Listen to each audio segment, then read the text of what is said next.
ముందుగా శ్రీకృష్ణ ప్రార్థన.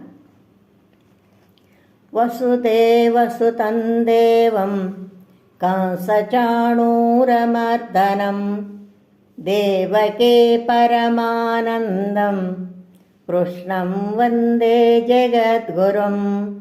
శ్రీకృష్ణం వందే జగద్గురుం. జై Srikrishna.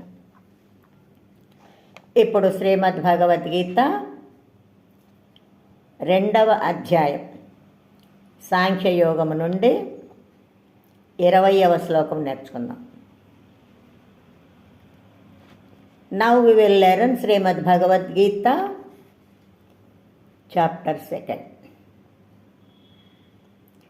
Sankhya Yoga, 20th sloka.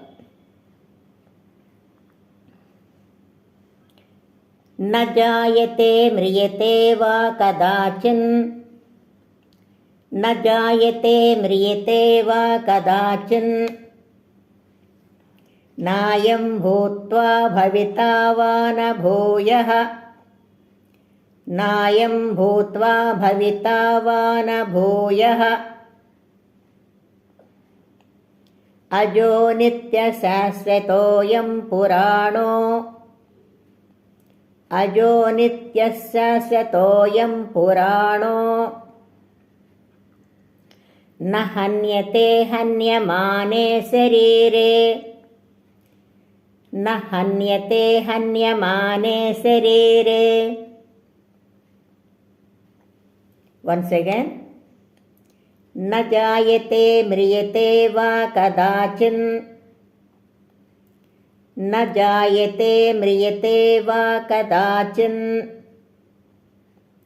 न जायते म्रियते वा कदाचिन्, नायं भूत्वा भविता वा न भूयः, नायं भूत्वा भविता वा न भूयः, नायं भूत्वा भविता वा न भूयः. अजो नित्यशाश्वतोऽयं पुराणो, अजो नित्यशाश्वतोऽयं पुराणो, अजो नित्यशाश्वतोऽयं पुराणो.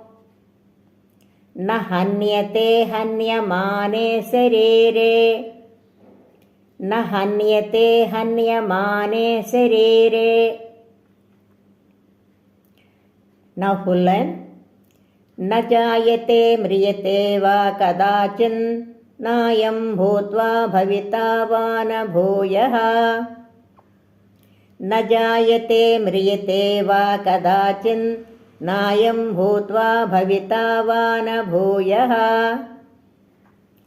अजो नित्यशाश्वतोऽयं पुराणो न हन्यते हन्यमाने शरीरे, अजो नित्यशाश्वतोऽयं पुराणो न हन्यते हन्यमाने शरीरे. Now full sloka. न जायते म्रियते वा कदाचिन्, नायं भूत्वा भविता वा न भूयः, अजो नित्यशाश्वतोऽयं पुराणो न हन्यते हन्यमाने शरीरे.